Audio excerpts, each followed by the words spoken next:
Hello everyone, एक बार फिर स्वागत है आप सभी का अपने यूट्यूब चैनल पर। तो फ्रेंड, जैसा कि आप थंबनेल पे देख ही चुके हो, आज की इस वीडियो में हम डिस्कस करेंगे इंडियन जीके के इम्पोर्टेंट टॉपिक्स और इम्पोर्टेंट क्वेश्चन जो हमने प्रीवियस वीडियोस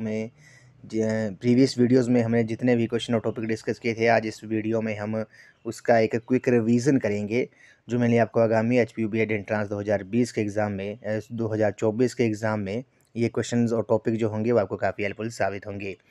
तो फ्रेंड्स, वीडियो को शुरू करने से पहले अगर आप चैनल पे पहली बार विजिट कर रहे हो तो चैनल को सब्सक्राइब भी जरूर कर दे और बेल आइकन प्रेस करना ना भूलें और नोटिफिकेशन ऑन कर दे ताकि मेरे आने वाली हर वीडियो की नोटिफिकेशन आपको मिलती रहे। तो फ्रेंड्स, अगर आपके लिए एक अपडेट है, बूस्टर सीरीज़ के तहत अगर आप सभी कमीशन और कमेटियाँ जो हो परचेज़ करना चाहते हो और टीचिंग एप्टीट्यूड और एटीट्यूड के 100 प्रैक्टिस क्वेश्चन भी परचेज़ करना चाहते हो तो आपने बस इस नंबर पे 9816270168 नंबर पे आपने व्हाट्सएप करना है और पेमेंट का जो स्क्रीनशॉट है वो आपने इस नंबर पे सेंड कर देना है। आपको प्रोडक्टेड PDF जो है वो प्रोवाइड कर दी जाएगी। अगर आपकी वो चॉइस है, आपकी मर्ज़ी है कि अगर आप इन दोनों में कोई एक ही परचेज़ करना चाहते हो तो इसके लिए आपको 50 रुपीज़ जो है वो पेड करने होंगे, वो आपकी चॉइस है। अगर आपने कमीशन और कमेटियाँ परचेज़ करनी है या फिर टीचिंग एप्टीट्यूड और एटीट्यूड के 100 प्रैक्टिस क्वेश्चन, वो आपकी चॉइस है। अगर आप दोनों परचेज़ करना चाहते हो, दोनों के लिए आपको 100 रुपीज़ जो है वो पेड करने होंगे। तो फ्रेंड्स, अगर आप HPU BEd एंट्रांस 2024 की तैयारी कर रहे हो तो इसके लिए मैंने एक अलग से प्लेलिस्ट बनाई है जिसका जो लिंक है वो मैंने डिस्क्रिप्शन बॉक्स में दे दिया है। आप वहां पर जाकर वीडियोस देख सकते हो, वहां पर आपको सभी सेक्शंस की वीडियोस आपको देखने को मिलेंगी। तो फ्रेंड्स, वीडियो को शुरू करते हैं। क्वेश्चन नंबर फर्स्ट है, इसमें बोला गया था supreme commander of the arm forces is. तो सशस्त्र बल का सर्वोच्च कमांडर जो होता है वे कौन होता है? काफ़ी इंपॉर्टेंट क्वेश्चन है। तो सुप्रीम कमांडर जो होता है आर्म फोर्सेस का, वे प्रेसिडेंट होता है। ऑप्शन नंबर ए जो है इस क्वेश्चन का राइट आंसर है। अब बात करते हैं आर्म फोर्सेस के बारे में। तो जैसे आपको पता है, आर्म फोर्सेस के अंतर्गत कौन सी आती है? Indian navy, Indian army, Indian air force होगी, ठीक है। इंडियन नेवी डे जो है वो कब मनाया जाता है? वो 4 दिसंबर को मनाया जाता है। इंडियन आर्मी डे जो है 15 जनवरी को मनाया जाता है। इंडियन एयरफोर्स डे जो है वे 8 अक्टूबर को मनाया जाता है। ये आपने याद रखना है। इनका जो सुप्रीम कमांडर होता है वे कौन होता है? वो राष्ट्रपति होता है। और आर्म फोर्सेस फ्लैग डे, सशस्त्र ये आपने याद रखना है। आर्म्ड फोर्सेस फ्लैग डे जो है वो मनाया जाता है 7 दिसंबर को। आर्म्ड फोर्सेस फ्लैग डे जो है वे मनाया जाता है 7 दिसंबर को। ये भी आपने नोट कर लेना है। और बात कर लेते हैं थोड़ा प्रेसिडेंट के बारे में। तो अगर आपसे क्वेश्चन में पूछा जाए कि भारत का प्रथम नागरिक कौन होता है, फर्स्ट सिटीजन ऑफ इंडिया जो होता है वो प्रेसिडेंट ही होता है। प्रेजेंट में कौन है भारत के राष्ट्रपति? श्रीमती द्रौपदी मुर्मू हैं जो कि उड़ीसा स्टेट से बिलोंग करती हैं। और भारत के जो पहले राष्ट्रपति थे वे कौन थे? डॉक्टर राजेंद्र प्रसाद थे। और भारत के पहली प्रथम महिला राष्ट्रपति जो थी वो श्रीमती प्रतिभा देवी सिंह पाटिल थी। ये भी आपने याद रखना है। तो supreme commander of armed forces जो होता है वो प्रेसिडेंट होता है। और Indian navy, Indian army, Indian air force जो होती है वो मिनिस्ट्री ऑफ डिफेंस के अंतर्गत आती हैं। जबकि पैरामिलिट्री फोर्सेस जो होती हैं BSF, CRPF, CISF, ये जो होती है वो आपकी मिनिस्ट्री ऑफ होम अफेयर्स के अंतर्गत आती हैं, गृह मंत्रालय के अंतर्गत आती हैं। ये आपने याद रखना है। नेक्स्ट क्वेश्चन पे चलते हैं। क्वेश्चन नंबर 17 पे चलते हैं। भारत में फसलों के अंतर्गत अधिकतम क्षेत्रफल का जो उपयोग है वो किसकी खेती के लिए किया जाता है? The maximum area under crops in India is used to for the cultivation of. तो क्वेश्चन नंबर 17 का जो राइट आंसर है वह आपका ऑप्शन नंबर बी हो जाएगा। चावल जो है इस क्वेश्चन का राइट आंसर है। भारत में फसलों के अंतर्गत अधिकतम क्षेत्रफल का जो उपयोग है वे चावल की खेती के लिए किया जाता है। ऑप्शन नंबर बी जो है इस क्वेश्चन का करेक्ट आंसर है। तो बात कर लेते हैं वो चावल के उत्पादक में प्रथम स्थान जो है वो किस स्टेट का है? तो ये आपने याद रखना है। पश्चिम बंगाल जो है वो चावल के उत्पादन में इसका प्रथम स्थान है भारत में। और उसके बाद जो दूसरे नंबर पर है वो उत्तर प्रदेश है। ये भी आपने याद रखना है। एग्जाम में जो है वो क्वेश्चन पूछ लिया जाता है। उसी तरह गेहूँ की बात करते हैं। गेहूँ में प्रथम स्थान जो है उत्तर प्रदेश का है, दूसरा जो है वो पंजाब का है। ये आपने याद रखना है। मक्का में प्रथम उत्पादन क्षेत्र में जो इसका स्थान है वो पहला है आंध्र प्रदेश का, दूसरा है कर्नाटक का। ये भी आपने नोट कर लेना है। जूट के क्षेत्र में प्रथम स्थान जो है वो पश्चिम बंगाल का ही है। ये भी आपने नोट करना है। और बिहार जो है उसका बाद दूसरे नंबर पर आता है। तो भारत में फसलों के अंतर्गत क्षेत्रफल का जो उपयोग है वे अधिकतम क्षेत्रफल का उपयोग जो है वो चावल की खेती के लिए किया जाता है। राइस जो है इस क्वेश्चन का राइट आंसर है। अगले प्रश्न में चलते हैं। Life of RBC in human blood is of. तो मानव रक्त में आरबीसी का जो जीवन काल होता है वे क्या होता है, तो पहले आपको पता होना चाहिए आरबीसी की फुल फॉर्म जो है वो रेड ब्लड सेल्स होती है। तो आरबीसी रेड ब्लड सेल्स का जो जीवन काल होता है, लाइफ होती है, वे कितनी कितनी होती है। क्वेश्चन नंबर 18 का जो राइट आंसर होगा अभी आपका ऑप्शन नंबर सी हो जाएगा। 120 दिन का होता है। कितने 120 डेज जो है इस क्वेश्चन का राइट आंसर है। Life of RBC red blood cells in human body is of, तो ये आपका 120 डेज हो जाएगा। ऑप्शन नंबर सी जो है इस क्वेश्चन का करेक्ट आंसर है। ये भी आपने याद रखना है। उसी तरह आपसे एग्ज़ाम में पूछ सकते हैं कि आपसे एग्ज़ाम में पूछ सकते हैं ब्लड के बारे में, तो ये आपने याद रखना है। ब्लड जो है यूनिवर्सल डोनर जो है वो किस ब्लड ग्रुप को कहा जाता है, वो आपको वो ओ नेगेटिव को कहा जाता है यूनिवर्सल डोनर। और यूनिवर्सल रेसिपिएंट यानी कि जो सबसे ब्लड ले सकता है वो ए बी ले सकता है। ए बी ब्लड ग्रुप जो है वो सभी से ब्लड जो है वो ले सकता है। ये भी आपने याद रखना है, इंपॉर्टेंट है। एग्ज़ाम में जो है वो क्वेश्चन कई बार पूछा जाता है। उसी तरह WBC की फुल फॉर्म पूछा है, तो WBC वाइट ब्लड सेल होती है उसकी फुल फॉर्म, ये आपने याद रखना है। आरबीसी की रेड ब्लड सेल। और आरबीसी का जो जीवन काल होता है वो 120 दिन होता है, जबकि WBC वाइट ब्लड सेल का जो जीवन काल होता है वो 2 से 5 डेज तक होता है। ये भी आपने नोट कर लेना है। नेक्स्ट क्वेश्चन पे चलते हैं। सुब्रतो कप किस खेल से संबंधित है, तो Subroto Cup is associated with which game sports, तो सुब्रतो कप का जो संबंध है वे आपका फुटबॉल से है। ऑप्शन नंबर बी जो है इस क्वेश्चन का राइट आंसर है। तो फुटबॉल से संबंधित है Subroto Cup, option number B इस क्वेश्चन का राइट आंसर है। उसी तरह फुटबॉल से रिलेटेड आपसे और भी पूछ सकते हैं, जैसे फीफा वर्ल्ड कप जो है, फीफा का जो संबंध है वे किससे है, वे फुटबॉल से है। फीफा वर्ल्ड कप जो था 2022 जो फीफा वर्ल्ड कप हुआ था वे कहाँ पे हुआ था, तो ये कतर में हुआ था, कतर देश में हुआ था। ये भी आपने नोट कर लेना है। कौन सा देश जो था वो विजेता रहा था फीफा वर्ल्ड कप 2022 का, तो वो अर्जेंटीना रहा था। उसके बाद रनर अप जो थी, उप विजेता जो थी, वो कौन सी टीम रही थी, तो वो फ्रांस रही थी। ये भी आपने याद रखना है, यहाँ से क्वेश्चन जो है वो पूछा जाता है। तो सुब्रतो कप का जो संबंध है वे किससे है, वे फुटबॉल से है। ऑप्शन नंबर बी जो है इस क्वेश्चन का राइट आंसर है। उसी तरह रंगास्वामी कप जो है, रंगास्वामी कप का जो संबंध है वे हॉकी से है, ठीक है।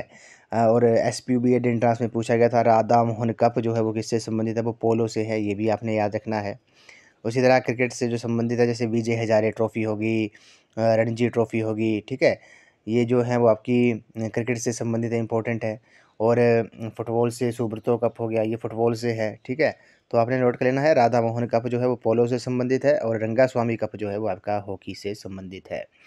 अगले प्रश्न में चलते हैं। Who is the chief who was the first chief justice of India, तो भारत के प्रथम मुख्य न्यायाधीश जो थे वो कौन थे, तो भारत के जो प्रथम मुख्य न्यायाधीश जो थे वो HJ कानिया थे। क्वेश्चन नंबर 20 का जो राइट आंसर हो जाएगा अभी आपका ऑप्शन नंबर बी हो जाएगा। HJ कानिया जो थे वो भारत के प्रथम मुख्य न्यायाधीश थे। ऑप्शन नंबर बी जो है इस क्वेश्चन का राइट आंसर है। अब बात करते हैं प्रेजेंट में जो है भारत के चीफ जस्टिस कौन है, भारत के प्रेजेंट में वर्तमान में मुख्य न्यायाधीश कौन है, तो वो DY धनंजय वाई चंद्रचूड़ जो हैं, DY चंद्रचूड़ जो हैं वो प्रेजेंट में भारत के चीफ जस्टिस ऑफ इंडिया है, भारत के मुख्य न्यायाधीश हैं। और वे 50वें, ये भी आपने याद रखना है, वे भारत के 50वें जो हैं वो मुख्य न्यायाधीश हैं। ये आपने नोट कर लेना है। सुप्रीम कोर्ट जो है वो कहाँ पर स्थित है, सुप्रीम कोर्ट जो है वो नई दिल्ली में स्थित है। ये भी आपने याद रखना है। तो भारत के जो प्रथम मुख्य न्यायाधीश जो थे वो कौन थे, वो HJ कानिया थे। ये भी आपने नोट कर लेना है। उसके बाद बात कर लेते हैं हम सुप्रीम कोर्ट के बारे में ही बात कर लेते हैं। तो सुप्रीम कोर्ट जो था का जो गठन है वे संविधान के अनुच्छेद 124 के तहत किया गया है। और सुप्रीम कोर्ट के जो न्यायाधीश होते हैं उनके प्रत्येक न्यायाधीश जो है वो 65 वर्ष की आयु पर सेवानिवृत्त होते हैं। ये आपने नोट कर लेना है। सुप्रीम कोर्ट के जो चीफ जस्टिस होते हैं, प्रत्येक जो न्यायाधीश होता है, प्रत्येक जस्टिस जो होता है वो 65 वर्ष की आयु पर की आयु तक अपने पद पर आसीन रह सकता है। 65 वर्ष की आयु के पर वे रिटायर होता है। जबकि हाई कोर्ट में इसके अलग है। हाई कोर्ट के गठन के बारे में जो बोला गया है कि प्रत्येक राज्य के लिए एक हाई कोर्ट होगा, वो अनुच्छेद 214 के तहत कहा गया है। और जो हाई कोर्ट के जो जज होते हैं, न्यायाधीश होते हैं, वे 62 वर्ष की आयु पर रिटायर होते हैं। ये आपने नोट करना है। सुप्रीम कोर्ट के जो न्यायाधीश होंगे वो 65 वर्ष की आयु पर, और हाई कोर्ट के जो जज होंगे वो 62 वर्ष की आयु पर सेवानिवृत्त होंगे। ये भी आपने याद रखना है। तो भारत के जो पहले मुख्य न्यायाधीश जो थे वो कौन थे, वो हीरा लाल जेठानिया थे। ये आपने नोट कर लेना है। ऑप्शन नंबर बी जो है इस क्वेश्चन का राइट आंसर है। नेक्स्ट क्वेश्चन पे चलते हैं। The first novel written by Sunil Gangopadhyay. तो सुनील गंगोपाध्याय द्वारा लिखित प्रथम उपन्यास जो था वो कौन सा था। क्वेश्चन नंबर 21 का जो राइट आंसर है वो आपका ऑप्शन नंबर ए हो जाएगा। अथमो प्रकाश जो है, स्व प्रकाशन जो है इस क्वेश्चन का राइट आंसर हो जाएगा। क्वेश्चन नंबर 22 पे चलते हैं। इसमें बोला गया कि भारतीय शास्त्रीय नृत्य को विदेशों में किसने लोकप्रिय बनाया था। तो who had popularised the Indian classical dance abroad. तो भारतीय शास्त्रीय नृत्य को विदेशों में जो था वो किसने लोकप्रिय बनाया था। क्वेश्चन नंबर 22 का जो राइट आंसर है वो आपका ऑप्शन नंबर डी हो जाएगा। उदय शंकर जो है इस क्वेश्चन का राइट आंसर है। उदय शंकर ने भारतीय शास्त्रीय नृत्य को विदेशों में जो था वो लोकप्रिय बनाया था। ऑप्शन नंबर डी जो है इस क्वेश्चन का राइट आंसर है। तो जैसे भारत के जो शास्त्रीय नृत्य हैं वो कौन कौन से हैं, क्लासिकल डांस कौन कौन से हैं, ये आपने याद रखना है। भरतनाट्यम हो गया, भरतनाट्यम जो है वो तमिलनाडु स्टेट से संबंधित है। कथक जो है वो उत्तर प्रदेश से संबंधित है। कथकली जो है वो केरल से संबंधित है। ओडिसी जो है उड़ीसा से। मोहिनी अट्टम जो है वो केरल से। कुचिपुड़ी जो है वो आंध्र प्रदेश से संबंधित है, ये भी आपने याद रखना है। और मणिपुरी जो है वो मणिपुर स्टेट से संबंधित है। तो ये जो आपके क्लासिकल डांस है ये आपने नोट कर लेना है। भरतनाट्यम, कथक, कथकली, ओडिसी, मोहिनी अट्टम, कुचिपुड़ी, मणिपुरी जो है ये क्लासिकल डांस है, इंपॉर्टेंट है। जैसे ये किससे संबंधित है, भरतनाट्यम तमिलनाडु से है, नोट कर लेना आपने। कथकली जो है वो केरल से है। मोहिनी अट्टम जो है वो केरल से है। कुचिपुड़ी जो है वो आंध्र प्रदेश से है, ये भी आपने याद रखना है। तो भारतीय शास्त्रीय नृत्य को विदेशों में जो था वो उदय शंकर ने लोकप्रिय बनाया था। ऑप्शन नंबर डी जो है इस क्वेश्चन का राइट आंसर है।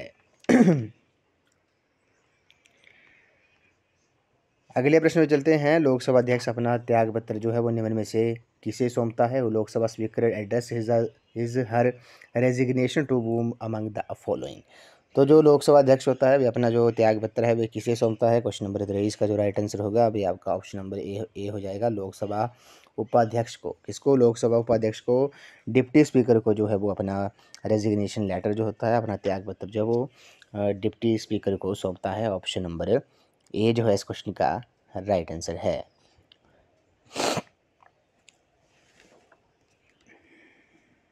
अब बात कर लेते हैं लोकसभा अध्यक्ष के बारे में। तो लोकसभा अध्यक्ष जो होता है वे अपनी शपथ जो है वो एक संसद सदस्य के रूप में लेता है, अध्यक्ष के रूप में नहीं लेता है, ये आपने याद रखना है। जो लोकसभा सदस्य चुन के आते हैं उन्हीं में से जो है वो लोकसभा अध्यक्ष का चयन होता है, चुना जाता है लोकसभा अध्यक्ष को। जो लोकसभा अध्यक्ष होता है वे अपनी शपथ जो है वो एक संसद सदस्य के रूप में लेता है, ना कि अध्यक्ष के रूप में नहीं लेता है। अध्यक्ष जो होता है वो उपाध्यक्ष को, और उपाध्यक्ष जो है वो अध्यक्ष को संबोधित कर अपना त्यागपत्र सौंपता है, ये भी आपने याद रखना है।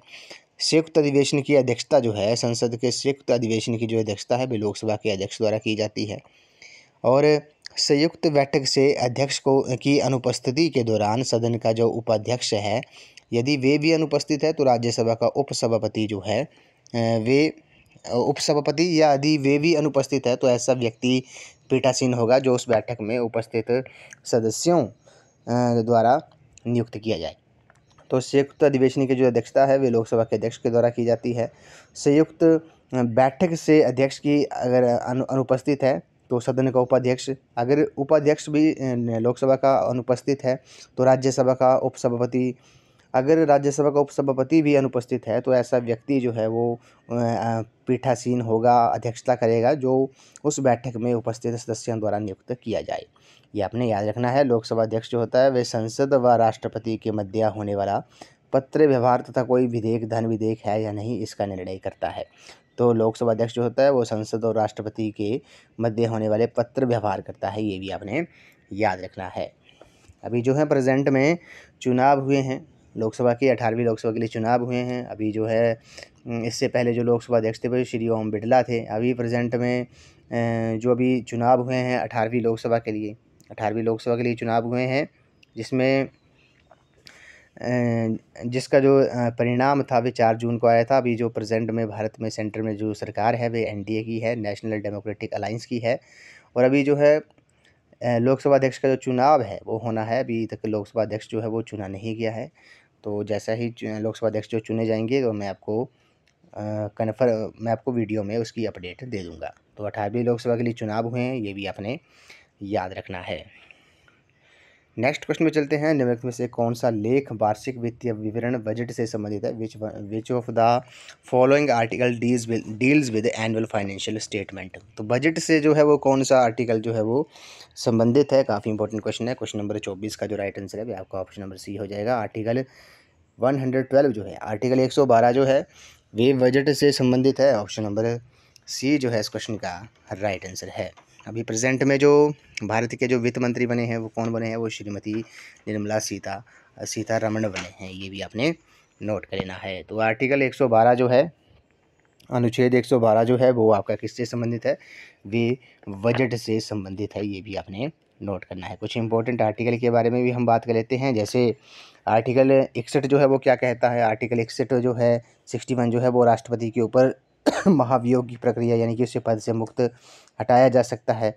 आर्टिकल 110 जो है वो धन विधेयक को परिभाषित किया गया है, मनी बिल को। ठीक है, तो मनी बिल जो है वो केवल लोकसभा में ही प्रेजेंट किया जाता है, पेश किया जाता है। ये भी आपने नोट करना है। अनुच्छेद 124 जो है वो सुप्रीम कोर्ट के गठन के बारे में बताता है। उसके बाद बात करते हैं हम आर्टिकल 280। तो आर्टिकल 280 जो है, आर्टिकल 280 जो है उसमें कहता है कि राष्ट्रपति जो है वो हर 5वें वर्ष एक वित्त आयोग की स्थापना करेगा। तो वित्त आयोग की स्थापना जो है वो किस अनुच्छेद के अंतर्गत होती है? वो अनुच्छेद 280 के अंतर्गत होती है। आर्टिकल 332 कहता है कि अनुसूचित जाति, शेड्यूल कास्ट और शेड्यूल ट्राइब, अनुच्छेद 332 कहता है कि SC और ST को विधानसभाओं में आरक्षण का प्रावधान जो है वो आर्टिकल 332 कहता है। जबकि 352 जो है वो राष्ट्रपति द्वारा आपात स्थिति की घोषणा यदि वे समझता है कि भारत या किसी भाग की सुरक्षा युद्ध, बाह्य आक्रमण या सैन्य विद्रोह के कारण फलस्वरूप खतरे में है, तो आर्टिकल 352 लगता है। ठीक है, प्रेसिडेंट लगाता है। अनुच्छेद 356 जो है, यदि किसी राज्य के राज्यपाल द्वारा राष्ट्रपति को ये रिपोर्ट दी जाए कि उस राज्य में संवैधानिक तंत्र असफल हो गया है तो वहाँ पर राष्ट्रपति शासन लागू किया जा सकता है स्टेट में। ये आपने याद रखना है। उसके बाद आर्टिकल 360 जो है वो कहता है कि यदि राष्ट्रपति समझता है कि भारत या इसके किसी भाग की वित्तीय स्थिरता जो है वो साख जो है वो खतरे में है, तो वित्तीय आपात स्थिति की घोषणा करता है। तो इसको सिंपल लैंग्वेज में अपने याद रखना है। आर्टिकल 360 जो है वो वित्तीय आपातकाल, फाइनेंशियल इमरजेंसी से संबंधित है। ठीक है, अगर प्रेसिडेंट को लगता है कि जो वित्तीय स्थिति है भारत की या भारत के किसी भाग की, तो वहाँ पर आपके वित्तीय आपातकाल लगा सकता है, फाइनेंशियल इमरजेंसी लगा सकता है। आपने याद रखना है, फाइनेंशियल इमरजेंसी जो है, वित्तीय आपातकाल जो है भारत में अभी तक एक बार भी नहीं लागू हुआ है। ये आपने नोट कर लेना है। अनुच्छेद 370 जो था वो जम्मू कश्मीर की विशेष स्थिति से संबंधित था, लेकिन अब इसे जो है पूर्ण रूप से हटा दिया गया है। अब जम्मू कश्मीर को 2 अलग यूटीज़ में जो है वो विभाजित कर दिया गया है, एक लद्दाख और एक जम्मू कश्मीर। ठीक है, ये आपने नोट कर लेना है। कुछ इंपॉर्टेंट ये आर्टिकल थे। तो आर्टिकल 112 जो था वो किससे संबंधित था? वे बजट से जो था वो संबंधित था। प्रत्येक वित्तीय वर्ष हेतु राष्ट्रपति द्वारा संसद के समक्ष जो है वो बजट जो है वो पेश किया जाएगा। ये आर्टिकल 112 में कहा गया था।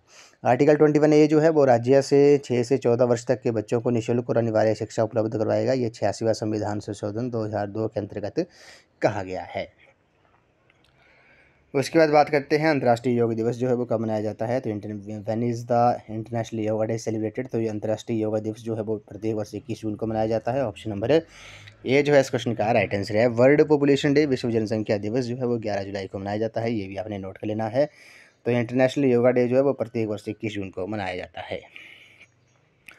अगले प्रश्न में चलते हैं। शिखर से पुकार is a documentary film related? तो शिखर से डॉक्यूमेंट्री फिल्म जो है वो किससे संबंधित है? क्वेश्चन नंबर 26 का जो राइट आंसर है वे आपका ऑप्शन नंबर बी है। जल संरक्षण जो है इस क्वेश्चन का राइट आंसर है। शिखर से पुकार जो डॉक्यूमेंट्री फिल्म है वे जल संरक्षण से जो है वो संबंधित है। ये आपने याद रखना है।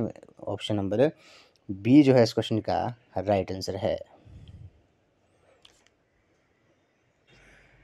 अगले प्रश्न में चलते हैं। नेक्स्ट क्वेश्चन में बोला गया है कि which award is given in the field of science and technology? तो विज्ञान और प्रौद्योगिकी के क्षेत्र में कौन सा पुरस्कार जो है वो दिया जाता है? क्वेश्चन नंबर 27 का जो राइट आंसर है वह आपका ऑप्शन नंबर सी हो जाएगा। शांति स्वरूप भटनागर पुरस्कार जो है वे विज्ञान और प्रौद्योगिकी, साइंस और टेक्नोलॉजी की फील्ड में दिया जाता है। ऑप्शन नंबर सी जो है इस क्वेश्चन का राइट आंसर है। बात कर लेते हैं शांति स्वरूप भटनागर पुरस्कार के बारे में, तो 1957 में इसकी स्थापना हुई थी। ये आपने याद रखना है कब हुई थी, 1957 में। 1957 में स्थापित ये पुरस्कार जो है वो भारतीय औद्योगिक एवं वैज्ञानिक अनुसंधान परिषद यानी कि CSIR, ये आपने याद रखना है, CSIR द्वारा जो है वो ये दिया जाता है। ये भी आपने नोट करना है। शांति स्वरूप भटनागर पुरस्कार जो है वो 1957 में ये स्थापित हुआ था और ये CSIR द्वारा साइंस एंड टेक्नोलॉजी की फील्ड में दिया जाता है।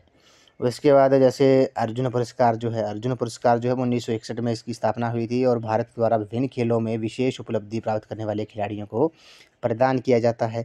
दादा साहेब फाल्के अवार्ड जो है वो सिनेमा से संबंधित है और ये 1969 में स्थापित हुआ था ये पुरस्कार जो था, और भारत सरकार के सूचना और प्रसारण मंत्रालय द्वारा ये भारतीय सिनेमा के विकास में योगदान के हेतु प्रदान किया जाता है। तो दादा साहेब फाल्के जो अवार्ड है वे किनके द्वारा दिया जाता है, वे भारत सरकार द्वारा, किस मंत्रालय द्वारा, तो सूचना और प्रौद्योगिकी सूचना और प्रसारण मंत्रालय द्वारा जो है वो दादा साहेब फाल्के अवार्ड जो है वो दिया जाता है। ये भी आपने याद रखना है। उसी तरह भारत का जो सर्वोच्च सम्मान है, सर्वोच्च सम्मान जो है वो भारत रत्न है, 1954 में 1954 में स्थापित हुआ था। ठीक है, ये आपने नोट कर लेना है। उसी तरह इंटरनेशनल अवार्ड की बात करते हैं, ग्रैमी अवार्ड जो है, ग्रैमी अवार्ड जो है वो किस फील्ड में देते हैं, तो ग्रैमी अवार्ड जो है वो म्यूज़िक की फील्ड में देते हैं। कलिंग प्राइज़ जो है वो साइंस एंड टेक्नोलॉजी की फील्ड में देते हैं, यूनेस्को द्वारा दिया जाता है। मैन बुकर प्राइज़ जो है, मैन बुकर प्राइज़ जो है वो किस फील्ड में देते हैं, तो मैन बुकर प्राइज़ जो है वो लिटरेचर में देते हैं। ऑस्कर प्राइज़ जो है वो फिल्म्स में देते हैं। पुलित्ज़र प्राइज़ जो है वो जर्नलिज्म में देते हैं, ये भी आपने याद रखना है। और रमन मैग्सेसे अवार्ड जो है इसे एशिया का नोबेल पुरस्कार भी कहा जाता है, ये भी आपने याद रखना है। एशिया महाद्वीप का सबसे बड़ा पुरस्कार है ये, और फिलीपींस के भूतपूर्व राष्ट्रपति की स्मृति में 1957 से ये प्रदान किया जाता है। नोबेल पुरस्कार की बात करते हैं। नोबेल पुरस्कार जो है वो 6 फील्ड में दिया जाता है, 6 क्षेत्रों में दिया जाता है। ठीक है, ये आपने याद रखना है। विश्व के सर्वोच्च तथा सर्वाधिक पुरस्कार राशि वाले इस अंतर्राष्ट्रीय पुरस्कार को उसके संस्थापक जो थे स्वीडिश रसायन शास्त्री और उद्योगपति अल्फ्रेड नोबेल की चिर स्मृति में जो है प्रत्येक वर्ष उनकी पुण्यतिथि पर 10 दिसंबर को प्रदान किया जाता है, ये आपने याद रखना है। केमिस्ट्री में 1901 से अवार्ड दिया जा रहा है, जबकि इकोनॉमिक्स में नोबेल प्राइज़ जो है वो 1969 से दिया जा रहा है। भारत के पहले व्यक्ति कौन थे जिन्हें नोबेल प्राइज़ से सम्मानित किया गया था, तो वो रविंद्रनाथ टैगोर जी को सम्मानित किया गया था। कब, किस क्षेत्र में, लिटरेचर के क्षेत्र में, साहित्य के क्षेत्र में। गीतांजलि के लिए इनको अवार्ड मिला था, कब मिला था, 1913 में मिला था। ठीक है, ये आपने याद रखना है। उसके बाद डॉक्टर CB रमन को मिला था फिजिक्स में 1930 में। उसके बाद डॉक्टर हरविंद खुराना को चिकित्सा के क्षेत्र में मिला था 1968 में। मदर टेरेसा को शांति के क्षेत्र में मिला था 1989 में। डॉक्टर S चंद्रशेखर को फिजिक्स में मिला था 1983 में। या डॉक्टर अमर्त्य सेन को अर्थशास्त्र में मिला था 1999 में, 1999 में। ये भी आपने नोट कर लेना है। अगले प्रश्न चलते हैं। भारतीय वन प्रबंधन संस्थान जो है वो कहाँ स्थित है, where Indian Institute of Forest Management is situated. तो भारतीय वन प्रबंधन संस्थान जो है वो आपका कहाँ पर स्थित है, क्वेश्चन नंबर 28 का जो राइट आंसर है वो आपका ऑप्शन नंबर बी हो जाएगा, भोपाल जो है इस क्वेश्चन का राइट आंसर है। अगले प्रश्न चलते हैं। The longest highway in India runs from. तो भारत का सबसे लंबा राजमार्ग जो है वो कौन सा है, क्वेश्चन नंबर 29 का जो राइट आंसर होगा वो आपका ऑप्शन नंबर बी हो जाएगा, जम्मू से कन्याकुमारी जो है इस क्वेश्चन का राइट आंसर है। अगले प्रश्न चलते हैं। आकाश जो है वो नीला क्यों दिखाई देता है, वाई स्काई सीम्स ब्लू। तो आकाश नीला क्यों दिखाई देता है, तो ये इस क्वेश्चन का जो राइट आंसर होगा अभी आपका ऑप्शन नंबर डी हो जाएगा। अपवर्तन के कारण, बिकॉज ऑफ रिफ्रैक्शन के कारण जो है वो हमें स्काई जो है, आकाश जो है वो नीला दिखाई देता है। ऑप्शन डी इस क्वेश्चन का राइट आंसर है। उसके बाद बात करते हैं सौरमंडल के कुछ महत्वपूर्ण तथ्यों के बारे में। जैसे सौरमंडल का सबसे बड़ा ग्रह जो है वो बृहस्पति है, सबसे छोटा ग्रह जो है बुध है, पृथ्वी का एकमात्र उपग्रह जो वो चंद्रमा है, सूर्य से सबसे निकट ग्रह जो है वो आपका बुध है, ये भी आपने नोट कर लेना है। उसके बाद सूर्य से सबसे दूर स्थित ग्रह जो वरुण है, नेपच्यून है। पृथ्वी के सबसे निकट ग्रह शुक्र है, सबसे अधिक चमकीला ग्रह जो है वो आपका शुक्र है। सबसे अधिक चमकीला तारा जो है वो साइरिस है, डॉग स्टार है। सबसे अधिक उपग्रहों वाला जो ग्रह है वो आपका बृहस्पति है। सबसे अधिक ठंडा ग्रह जो है वो वरुण है, नेपच्यून है। सबसे अधिक भारी ग्रह जो है वो हैवी प्लैनेट जो है वो बृहस्पति है, जुपिटर है। उसके बाद बात करते हैं रात्रि में लाल दिखाई देने वाला जो ग्रह है वह आपका कौन सा है, वह मंगल है। सौरमंडल का सबसे बड़ा उपग्रह जो है वो आपका गैनीमेड है। सौरमंडल का सबसे छोटा उपग्रह जो है वो आपका डीमोस है। ब्लू प्लैनेट नीला ग्रह जो है वो किसे कहा जाता है, वो पृथ्वी को कहा जाता है। भोर का तारा शुक्र को सांझ का तारा शुक्र को, ठीक है। Morning star as well as evening star जो है वो वीनस को कहा जाता है, शुक्र को कहा जाता है। पृथ्वी की जो बहन है वे कहा जाता है शुक्र ग्रह को, सौंदर्य का देव भी शुक्र को कहा जाता है। ग्रीन प्लैनेट जो है वो यूरेनस यूरेनस को कहा जाता है, अरुण को कहा जाता है। विशाल लाल धब्बे वाला जो ग्रह है वो बृहस्पति को कहा जाता है, जुपिटर को कहा जाता है। तो विंटर प्लैनेट जो है वो भी बृहस्पति को कहा जाता है, जुपिटर को कहा जाता है, ये भी आपने नोट कर लेना है। उसके बाद अकॉर्डिंग टू सिलेबस जो आपको टॉपिक दिया गया था वे पॉपुलेशन से संबंधित भी दिया गया था, जनसंख्या से संबंधित। तो बात करते हैं, भारत में विश्व की 17.6% आबादी जो है वो निवास करती है, 2011 की जनगणना के अनुसार ये कहा गया है, ठीक है, आपने याद रखना है। तो भारत में विश्व की कितनी प्रतिशत जनसंख्या आबादी जो है वो निवास करती है, तो वो 17.6% करती है। 1872 में प्रथम बार जनगणना का जो प्रयास था वो लॉर्ड मेयो के समय किया गया था, लेकिन क्रमबद्ध जनगणना की जो शुरुआत थी वो 1881 में लॉर्ड रिपन के कार्य के काल से हुई थी। तब से प्रत्येक 10 वर्ष बाद जो है वो जनगणना का कार्य भारत सरकार द्वारा किया जाता है, ये आपने याद रखना है।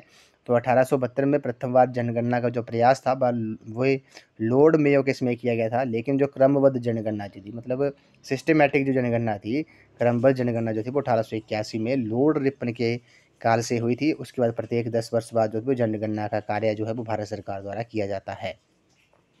उसके बाद 1911-21 का जो दशक था, ये आपने नोट करना है, 1911-21 का जो दशक था उसे भारतीय जनसंख्या की महान विभाजक रेखा ग्रेट डिवाइड लाइन कहा जाता है, क्योंकि इस दौरान जनसंख्या वृद्धि दर जो थी वो 0.03% जो थी वो ऋणात्मक थी, यानी कि नेगेटिव थी। तो ये जो पॉइंट है वो काफ़ी इंपॉर्टेंट है, ये आपने स्क्रीन शॉट लेना चाहो तो आप ले सकते हो।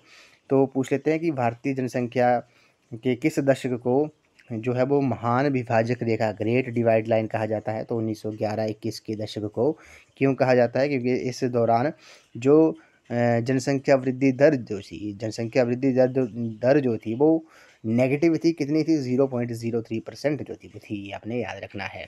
उसके बाद इसका आपने स्क्रीनशॉट लेना है। जैसे 2011 की जनगणना के अनुसार भारत का जो लिंगानुपात था, सेक्स रेशो जो थी वो कितनी थी, वो 943 थी। जनसंख्या घनत्व जो था, पॉपुलेशन डेंसिटी जो थी वो कितनी थी, वो 382 थी। साक्षरता दर भारत की 2011 की जनगणना के अनुसार 73% थी। 10 की वृद्धि दर जो थी वे 17.7% थी, ये भी आपने नोट कर लेना है, ये भी एग्जाम में क्वेश्चन पूछ सकते हैं। जनसंख्या की दृष्टि से 4 बड़े राज्य कौन कौन से हैं, सबसे बड़ा है उत्तर प्रदेश, उसके बाद महाराष्ट्र है, उसके बाद बिहार है, उसके बाद जो है वो पश्चिम बंगाल है। जनसंख्या की दृष्टि से 4 सबसे छोटे राज्य कौन से हैं, सिक्किम है, उसके बाद मिज़ोरम है, उसके बाद अरुणाचल प्रदेश है, उसके बाद गोवा है, ये भी आपने याद रखना है। बात करते हैं सर्वाधिक साक्षरता दर वाले 4 राज्य जो हैं, तो सबसे ज़्यादा जो लिटरेसी रेट है वो किसकी है, सबसे ज़्यादा वो है केरल की। केरल के बाद मिज़ोरम का स्थान आता है, उसके बाद गोवा का आता है, उसके बाद त्रिपुरा का आता है। और सबसे कम साक्षरता दर वाले लिटरेसी रेट वाले जो स्टेट हैं वो कौन सी है, वो बिहार हो गया। बिहार के बाद अरुणाचल प्रदेश है, उसके बाद राजस्थान है, उसके बाद झारखंड है, ये भी आपने याद रखना है। 2011 की जनगणना के अनुसार हम ये बात कर रहे हैं। उसके बाद सर्वाधिक लिंगानुपात वाले जो 4 राज्य हैं, सबसे ज़्यादा जो सेक्स रेशो है वे किस स्टेट की है, सबसे ज़्यादा है केरल की है, उसके बाद तमिलनाडु की है, उसके बाद आंध्र प्रदेश की है, उसके बाद मणिपुर की है। न्यूनतम जो है सबसे कम जो है सेक्स रेशो जो है वो किस स्टेट की है, वो सबसे कम है हरियाणा की सेक्स रेशो। उसके बाद J&K, अब ये यूटी है। उसके बाद सिक्किम की, उसके बाद जो है वो पंजाब की जो है वो सेक्स रेशो जो है वो सबसे कम है, ये भी आपने याद रखना है। उसके बाद बात करते हैं भारतीय स्वतंत्रता संबंधी कुछ महत्वपूर्ण तथ्यों के बारे में। जैसे ये एक टॉपिक भी आपको एग्जाम में दिया गया था। तो 5 मार्च 1931 को गांधी इरविन समझौता हुआ था। इसके पश्चात गांधी जी द्वितीय गोलमेज सम्मेलन के लंदन में भाग लिया था, ये आपने याद रखना है। गांधी इरविन समझौता जो था वो कब हुआ था, 1931 में हुआ था, 5 मार्च को। उसके बाद 1932 में गांधी और अम्बेडकर के बीच पूना एक्ट हुआ था। ये समझौता दलित वर्गों से संबंधित था, ये भी आपने याद रखना है। पूना एक्ट जो था 1932 में हुआ था। 1937 के चुनाव में कांग्रेस ने 8 प्रांतों में सरकार का गठन किया था। 22 दिसंबर 1939 को मुस्लिम लीग ने मुक्ति दिवस मनाया था तथा वर्ष 1940 में अलग पाकिस्तान की जो थी वो मांग की थी मुस्लिम लीग ने। मुस्लिम लीग की जो स्थापना थी वो 1906 में हुई थी, ये भी आपने नोट कर लेना है। तो 22 दिसंबर 1939 को मुस्लिम लीग ने मुक्ति दिवस जो था वो मनाया था और 1940 में अलग पाकिस्तान की मांग की थी। उसके बाद बात करते हैं आज़ाद हिंद फौज की जो स्थापना थी वो वर्ष 1942 में ब्रिटिश भारतीय अधिकारी मोहन सिंह ने की थी और सुभाष चंद्र बोस को इसका सर्वोच्च सेनापति जो था वो बनाया था। उसके बाद बात करते हैं 15 फरवरी 1946 को भारतीय संविधान सभा की स्थापना के लिए कैबिनेट मिशन जो था वो भारत भेजा गया था। कैबिनेट मिशन के जो सदस्य थे वो सर स्टेफोर्ड पैथिक लॉरेंस और AB अलेक्जेंडर थे, ये भी आपने याद रखना है। 20 फरवरी 1947 को ब्रिटिश प्रधानमंत्री एटली ने जून 1948 तक भारत को स्वतंत्र करने की घोषणा की थी। ये आप पॉइंट जो है काफ़ी इंपॉर्टेंट है, एग्जाम में आपसे पूछ सकते हैं कि किस ब्रिटिश प्रधानमंत्री ने भारत को जून 1948 तक स्वतंत्र करने की घोषणा की थी, तो वो प्रधानमंत्री एटली ने। उसके बाद 22 मार्च 1947 को लॉर्ड माउंटबेटन को भारत का वाइसराय जो था बनाया गया था। 4 जुलाई 1947 को भारतीय स्वतंत्रता विधेयक जो था वो पास हुआ था और भारत जो था वो 15 अगस्त 1947 को आज़ाद हुआ था, ये भी आपने याद रखना है। तो 4 जुलाई 1947 को जो था वो भारतीय स्वतंत्रता विधेयक जो था वो पास हुआ था, ये आपने नोट कर लेना है।